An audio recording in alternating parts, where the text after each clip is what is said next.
Une dernière main avant la clôture des concertations nationales. Les délégués ont donné leur avis par rapport aux recommandations des différentes thématiques. Toujours dans ces journaux, ouverture ce vendredi 4 octobre à l'hôtel Sultani par la police et le ministère du Genre de l'atelier national sur les violences sexuelles. L'atelier s'épanche sur le sort des enfants et des femmes. Antenne 1, le journal Eric Izami. Mesdames et messieurs, bonsoir. Débuté dans une sorte de crainte non définie, l'avion des concertations nationales atterrit en douceur. Déjà ce vendredi 4 octobre 2013, à l'issue de la plénière, les délégués aux travaux ont réussi à prouver à l'opinion tant nationale qu'internationale qu'ils ont oublié leur costume idéologique pour ne parler que de la cohésion nationale au Congo, Kinshasa. Patricia Amoli et Blaise Lunda pour le détail.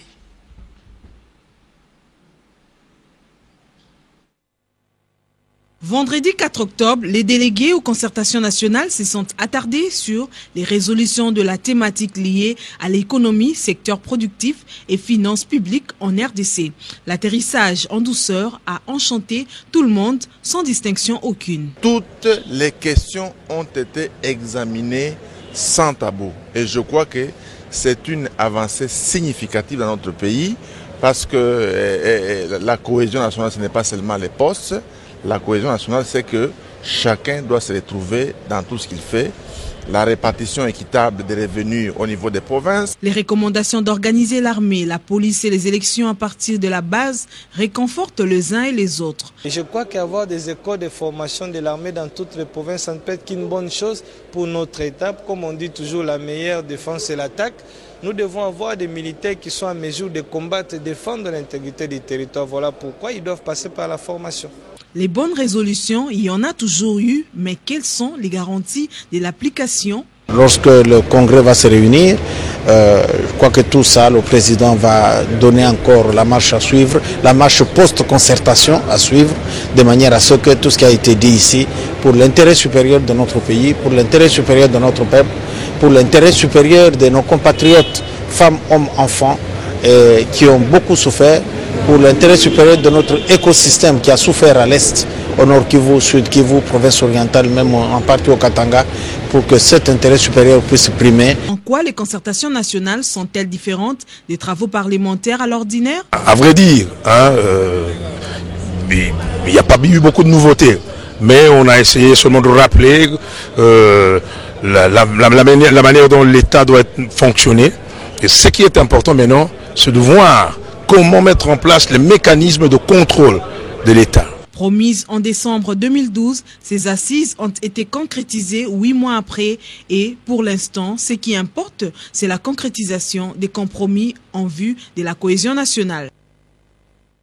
Et elles vont finalement se clôturer demain, samedi 5 octobre 2013, par celui qui les a convoquées, le chef de l'État Joseph Kabila. Mais comment les participants à ces assises historiques entre Congolais ont jugé les déroulements de travaux et surtout les recommandations qui en sont sorties? Suivez la tentative de réponse dans ces commentaires de Patricia Amoli sous les images de Blaise Lunda. Personnellement, je suis à l'aise et je suis convaincu. Je ne croyais pas que le président de la République allait arriver à convoquer les concertations nationales. Et je ne croyais pas non plus que la concertation nationale allait atterrir en douceur, comme c'est le cas. Donc, tel que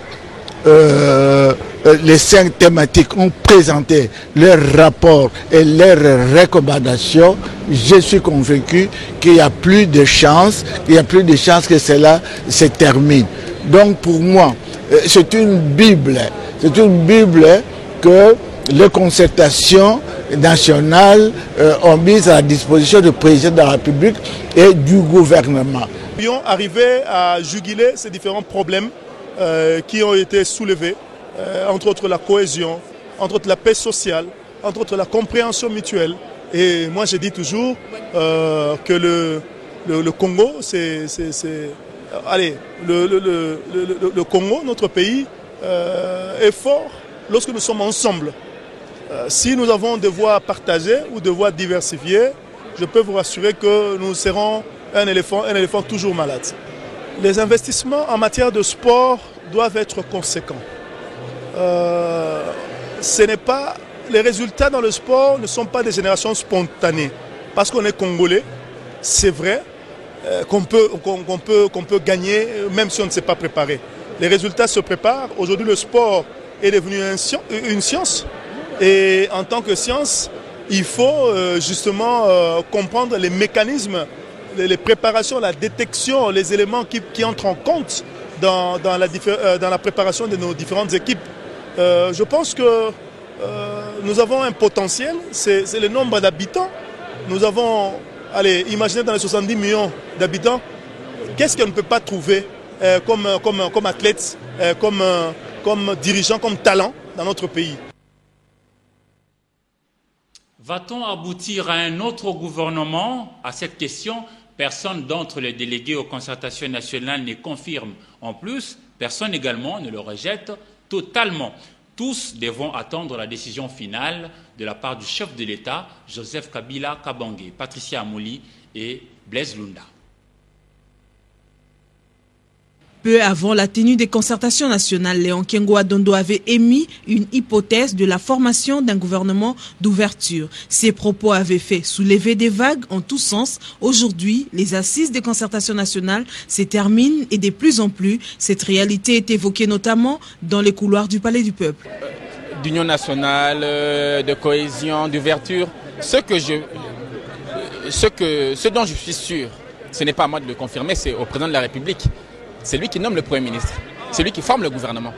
Donc les candidats Premier ministre ou candidats ministres, leur campagne, ce n'est pas dans la presse, c'est auprès du président de la République. Les gens se trompent en faisant campagne dans la presse, dans les médias, dans la rue. C'est le chef de l'État qui nomme le chef du gouvernement, c'est lui qui nomme le gouvernement. Mais ce que je peux dire, le président de la République est constant.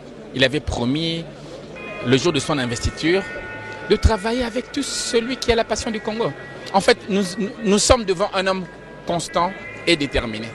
Aucun délégué aux concertations nationales ne confirme aussi, aucun d'entre eux rejette cette possibilité. Le développement, la paix, la cohésion dont nous avons besoin.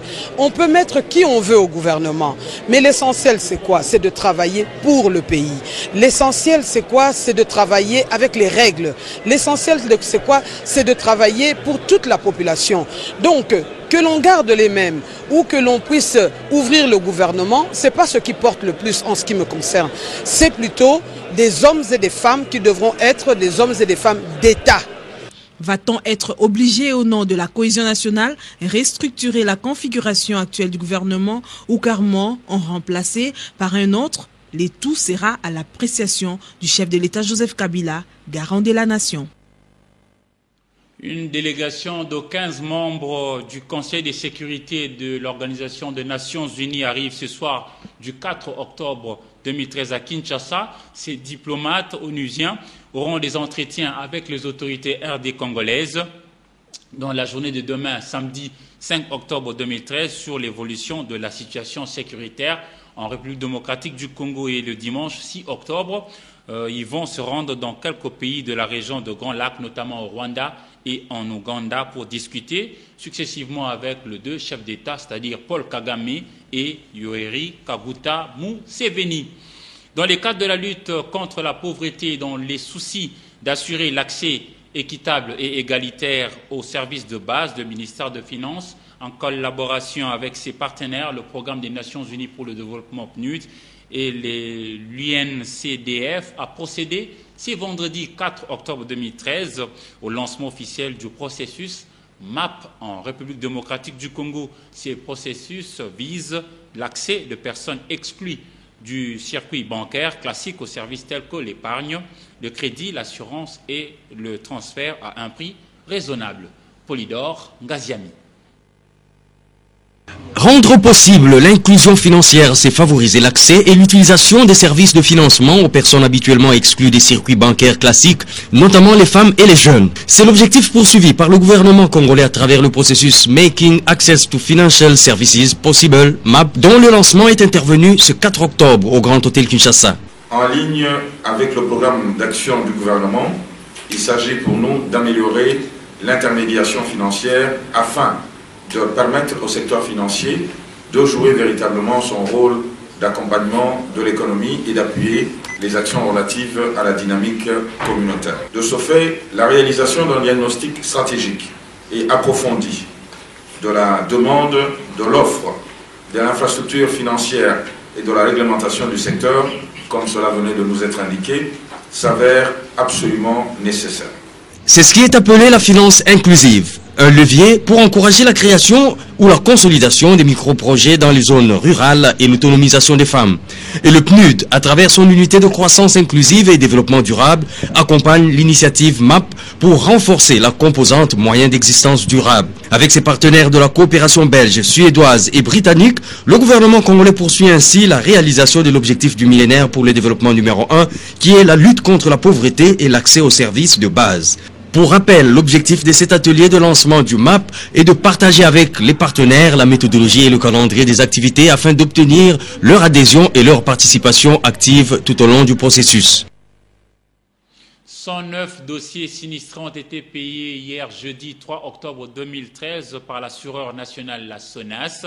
Cette opération de paie a été encore une fois coordonnée par Freddy Bola du département de sinistrés, Sylvie Fortuné Mboula et Willy Kacha.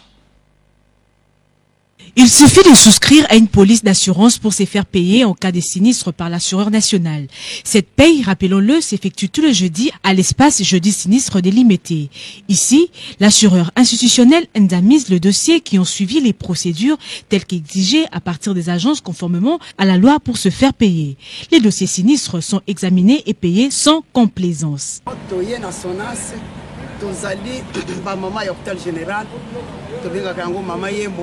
tozali na service ya recouvrement donc tolandaka ba facture na biso ya ba malade ba sinistre baza na kati hôpital yango to ya siko toye penza ko ete to ya kozwa mbongo oyo ezali ya ba facture oyo boye ya ba sinistre baza na kati hôpital donc moko tozana ko pesa mama merci mingi merci na oyo acte za kusala ba geste nyonso za kusala pona ko reconnaître l'hôpital général na ndenga za ko futa yango tozana ko pesa merci penza na équipe oyo ya yepe lisusu ezali en collaboration na ye esika moko tomoni papa Bola Freddy na mama Mbambe Christine wazali caissière na ndenge bazwaka solution mpona makambo na biso. Alors tout ça pour kumisa bango. À l'Imité 7e rue, la SONAS a payé 109 dossiers sinistres le même jeudi dans l'après-midi. Il s'agit de dossiers concernant les assurances vie, incendie et automobiles. Ils ont été payés grâce à la contribution de 11 agences qui ont obéi aux instructions de paye données par l'administrateur délégué Carole Aguito Amela. Ouverture ce vendredi 4 octobre 2013 à l'hôtel Sultani de l'atelier national sur les violences sexuelles basées sur les femmes et les enfants, organisé par la police en collaboration avec le ministère du Genre. Ces assises ont pour objectif d'assurer une meilleure compréhension de la stratégie nationale de lutte contre les violences avec une implication sérieuse des autorités judiciaires et de la police dans toutes les 11 provinces de la République démocratique du Congo. Dieu merci Nzob Mabiala et Blaise Lunda. La lutte contre les violences sexuelles basées sur le genre est l'une des priorités nationales et internationales dans le domaine sécuritaire en RDC. C'est ainsi que se tient cet atelier national de partage sur la stratégie nationale de lutte contre ces violences et le cadre juridique y relatif. L'adoption, en collaboration avec la société civile et les partenaires au développement, l'élaboration et l'adoption de la stratégie nationale de lutte contre les violences sexuelles est basée sur le genre, qui a pour objectif de contribuer non seulement à la prévention, mais aussi à la réduction des violences sexuelles et basées sur le genre, à l'amélioration de la prise en charge holistique des victimes, ainsi qu'à la rééducation des auteurs des dites violences. À travers cette stratégie, mon ministère cherche à mobiliser tous les acteurs impliqués pour intégrer la lutte contre les violences basées sur le genre dans leur feuille de route quotidienne. Le représentant du commissaire général de la police qui a remis les modules de la stratégie nationale de lutte contre les violences sexuelles à la ministre du genre l'a remercié pour sa contribution et son implication dans cette lutte. Il est attendu de ces assises la stratégie nationale de lutte contre les violences sexuelles ainsi que son mécanisme de coordination et un mécanisme de collaboration bien clair entre la police, la justice et les autres qui doit être mise en place. Le ministre de la Santé publique a patronné une session de formation de cadres et experts en santé sur la passation de marché pour la sécurisation de produits de santé de la reproduction. La clôture de ces assises, qui a duré 10 jours, a eu lieu ce vendredi 4 octobre 2013 à Caritas Congo, dans la commune de la Gombe. Willy Kacha. Le gouvernement de la République démocratique du Congo, par le biais du ministère de la Santé publique, tient au respect des capacités des différents cadres de direction, des programmes spécialisés ainsi que de 2 experts de MSH sur la passation des marchés dans le cadre du programme global pour la sécurisation des produits de la santé et de la reproduction. Débuté le 24 septembre dernier, ces assises organisées à Caritas Congo a été clôturée ce 4 octobre 2013. Aujourd'hui, Boutou et Indi, Benyoka Abimi, nous sommes fiers de dire que nous sommes capables de planifier les approvisionnements et la distribution financière, tenir compte dans les dossiers de passation de marché des données déontologiques, de la bonne gouvernance et de la transparence, réaliser les approvisionnements durables en tenant compte des considérations environnementales et sociales. Abondant dans le même sens, Léonie Bola a également restitué cette session de formation. Nous avons eu le renforcement des passations des marchés et des marchés publics.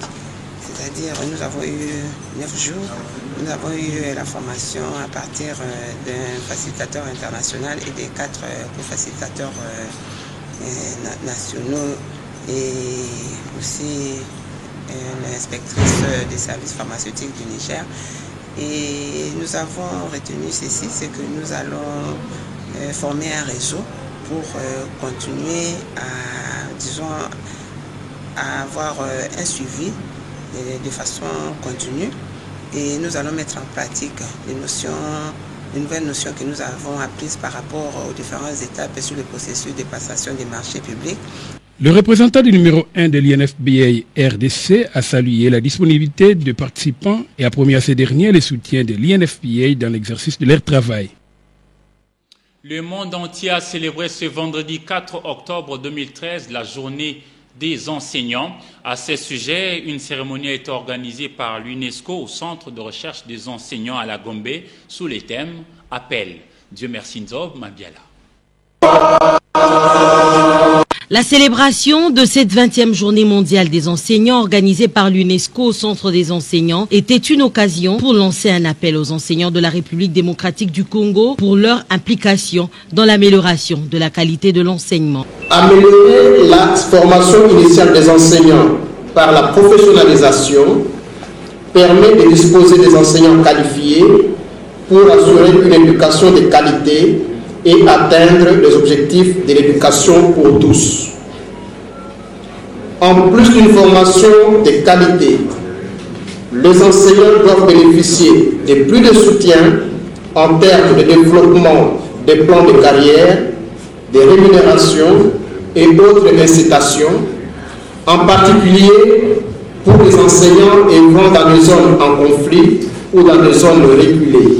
L'amélioration de l'enseignement en RDC a aussi figuré dans le speech du représentant du patron de l'UNESCO empêché. Il en a aussi appelé à la revalorisation de ce métier qui était autrefois noble. Un appel pour les enseignants équivaut à appeler à une éducation de qualité pour tous, car les enseignantes et les enseignants constituent la force la plus puissante pour permettre l'accès, l'équité et la qualité en termes d'éducation, prouve-t-on. Contrairement aux années précédentes, la célébration de cette journée était plutôt timide. Nous vous l'avions dit hier que la famille communicationnelle est en deuil et c'est aujourd'hui qu'il y a eu la levée du corps de Divine Afambaki, journaliste de la rédaction de la radio-télévision Groupe L'Avenir RTGA, qui est intervenu aujourd'hui, vendredi 4 octobre 2013, à la mort de l'hôpital général de référence de Kinshasa, ex-Mamayemo. Les cortèges funèbres est passé également au siège de la RTGA. Suivez ces images avec un commentaire signé pour vous par Patrick Borel, Mukendi sur les images de Pepito Matondo. Comme disait un jour, la vie sur Terre est comme une pièce de théâtre où chacun joue sa partition et nous serons appelés à rendre compte un jour devant notre Créateur. Divine Afambaki, brillante journaliste à la radio-télévision Groupe L'Avenir, a tiré sa révérence. Ils étaient nombreux, collègues de service, amis et connaissances, venus lui rendre un dernier hommage à son lieu de service où est passé le cortège funèbre. La plupart ont gardé d'elle le souvenir d'une femme courageuse et serviable. Était ma compagne des reportages, notamment dans les secteurs éducatifs. Chaque fois que l'UNESCO nous appelait, moi j'y allais pour le compte de la radio et elle pour le compte de la télévision. Sa passion pour le journalisme. Donc elle est ce genre de journaliste qui aimait bien descendre sur le terrain. Elle avait d'abord de bonnes relations avec tout le monde, toujours joviale, souriante. Jamais, en tout cas, je l'ai vue jamais avec quelqu'un. Et vraiment, je regrette beaucoup sa disparition. C'était une fille modèle, exemplaire. Elle n'était pas à confondre avec tout le monde. Je suis de la même promotion que Afam Baki. Nous avons fait ensemble la politique intérieure à l'IFASIC. Et elle était une fille travailleuse. Nous faisions des exercices pratiques avec Afam, ingénieur jusqu'en deuxième licence. La dépouille mortelle des divines Afam Baki est exposée dans la salle Bonsomi, située sur l'avenue Kabamba, en diagonale avec la mairie communale de Barouge. L'inhumation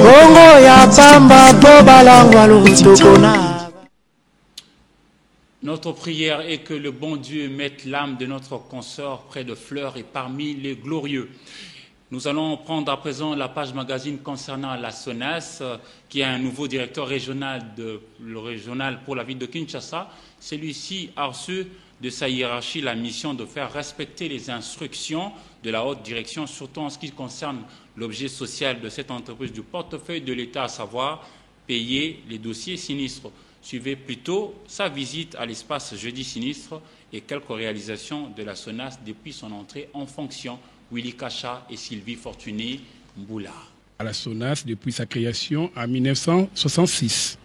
Ce dernier a pour objet social la paye des dossiers sinistres. Il faut entendre par dossier sinistre l'accident de circulation, l'incendie, les sinistres concernant l'assurance vie, santé, obsèques, aviation et scolaire. Cette activité de paye est gérée par les services, ou mieux, par le département des sinistrés que dirige le directeur Pascal Mouchiboué avec son proche collaborateur Freddy Bola. Ces derniers reçoivent des instructions de la hiérarchie, spécialement de Carole Aguito, administrateur AI de la SONAS. Et celle-ci, très chargée par le travail, a placé sa confiance à Lucien Ekofo, directeur régional Kinshasa. Celui-ci est l'homme attendu par les agents et cadres de cette entreprise du portefeuille pour corriger les erreurs du passé. Il a déjà visité l'opération de paye de sinistrés dernièrement. Savoir ce qui s'est fait dans le paiement des sinistrés. Et nous avons parcouru toutes les agences qui se sont présentées là-bas. Et nous avons demandé à nos services de conduire photocopie de toutes les listes. Lucien Ekofo, ce Congolais, est amoureux du travail. Pour lui, le respect des instructions de la hiérarchie par des agents sous son contrôle reste et demeure son cheval de bataille. Après le paiement, nous allons voir qui a fait quoi. Et ceux qui se sont bien comportés, ils auront des sanctions positives. Et ceux qui se comportent mal à cette matière, ils n'ont qu'à s'apprendre à eux-mêmes. Chaque jeudi comme ça, donc ça ne s'arrête pas, nous allons continuer comme ça jusqu'à l'éternité. À ce jour, la SONAS fait la fierté des entreprises qui font entrer de grandes sommes d'argent au trésor public. Des agents et cadres ont pris conscience. Ils suivent bien les instructions de leur AD. Vient à point nommé dans la mesure où, dès le mois de janvier 2014, le plan comptable CIMA entre en vigueur et nous devons donc nous y préparer dès maintenant. Par ailleurs, en tant que société commerciale, nous devons tirer tout le bénéfice de cette formation, la bonne compréhension des principes de la TVA éditée par la loi concernant sa comptabilisation permettant de dégager la dette réelle envers le trésor public. En instituant la taxe sur la valeur ajoutée TVA, le gouvernement poursuit un objectif majeur, celui de renflouer les caisses de l'État pour se donner les moyens de sa politique. À côté de cet objectif, le gouvernement invite par la même occasion les opérateurs économiques au civisme fiscal dans la mesure où chaque opérateur économique a intérêt à faire des échanges avec ceux qui ont un numéro d'impôt, c'est-à-dire les assujettis à la TVA.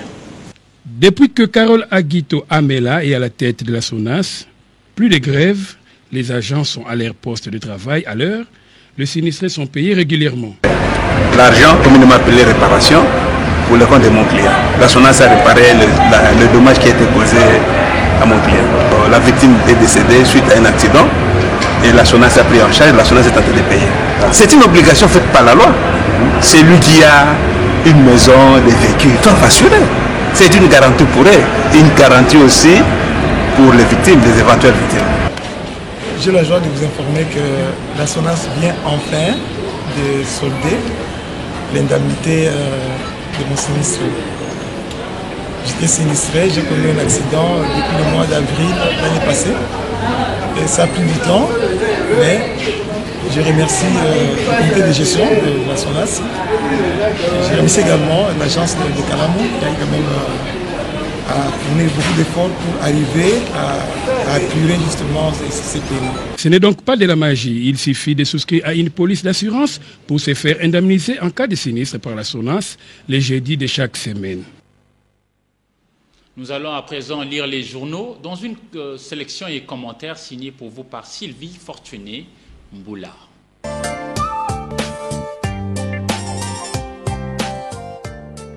Bonsoir. Les concertations nationales font la une de journaux parus dans la capitale Kinshasa. Le secret de concertation, titre Forum des As, gouvernement de large ouverture, voici les premiers secrets, livre la prospérité, 4 rapports sur 5 groupes thématiques adoptés, renseigne la référence plus, les rideaux sont tombés, note les dépêches de Razaville, Joseph Kabila, boucle la boucle, demain samedi, renseigne les kids. Commençons avec Forum des As qui affirme que les portes de concertation nationale se ferment définitivement ce samedi. Le 4 thématiques dont les rapports ont été adoptés hier jeudi ont lancé un message fort quant à la cohésion nationale. Seulement, de tous ces rapports, il se dégage les perspectives d'un gouvernement d'ouverture qui se dessine comme en témoignent les conclusions de la thématique sur les conflits communautaires, des paix et réconciliation.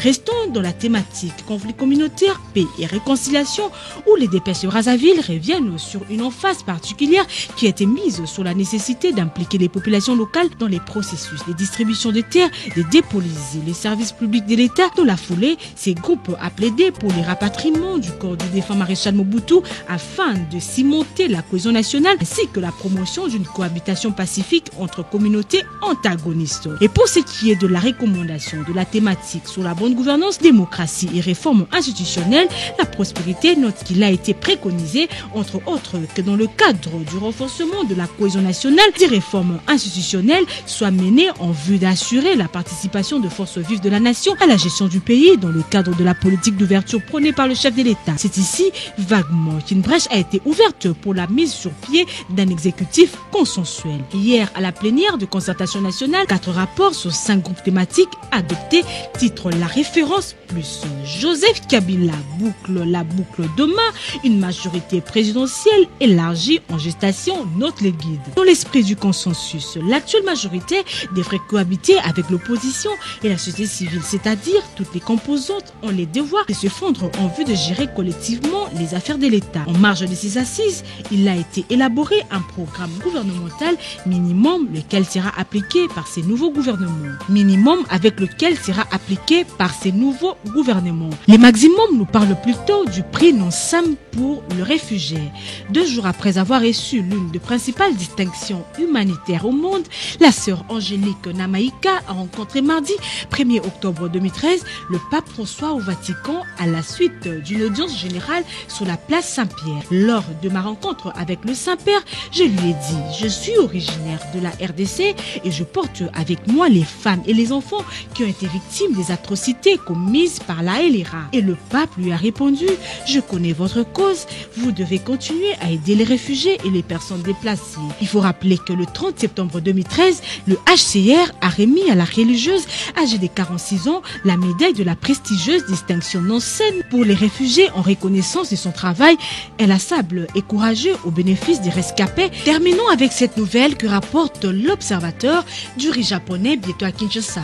À qui et comment sera-t-il vendu? Si les informations en notre possession se confirment, note les quotidiens, un bateau battant pavillon japonais va bientôt accoster au port de Matadi, avec à son bord du riz du don gouvernement japonais au peuple congolais via son gouvernement. C'est donc, comme d'autres auparavant, et le fruit de la coopération nippon-congolaise sera réceptionné par le ministère congolais du plomb.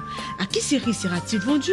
Les opérateurs économiques congolais se posent cette question, d'autant plus qu'il y a quelques mois, du ciment que le ministre du plan et suivi de la révolution de la modernité avait été vendu incognito à un opérateur économique étranger. C'est grâce aux fonds générés par la vente du dit don que le gouvernement japonais réalise de nombreux projets en République démocratique du Congo en faveur de la population congolaise, notamment dans les secteurs d'infrastructures scolaires, routières. Cette revue de presse est terminée. Bon week-end à tous. Mesdames et messieurs, c'est la fin de ce journal. Merci également à vous qui l'avez suivi et au revoir.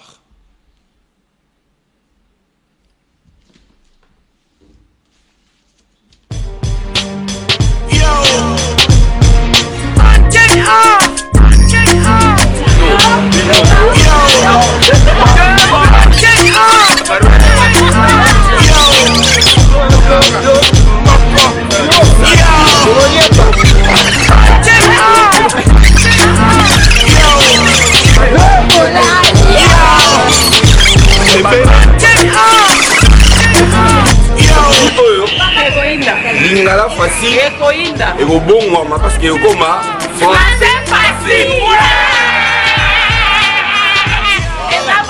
Biso makolo français tokolakisa bango yango mais intérêt ya balé.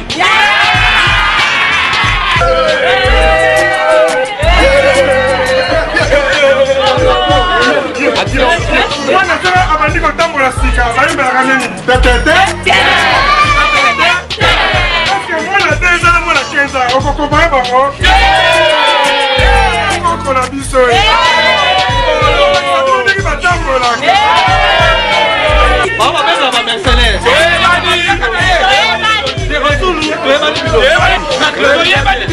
Jacques le binga bien on a défense on m'a demandé moto lune punama na antenne ya bino bolo ba bino boa lingala fasi comme to to no circuit to metela bino lingala difficile bana engumba mokonzi bino ba ebolinga masano ya ndembo ya makolo olulu monene molengela mbi mokolo ya samedi le 5 octobre 2013 la terrain ya mama yemo epai wapi ba panzisango ya antenne A ba kondongba na bango na ba panzisango ya lingala fasi ya ibubu tulu engela mpona bino ekozala somo ikoni bakolo lingala besezulu epesami na Sylvain Kabongo Bosengele Isa Mondoko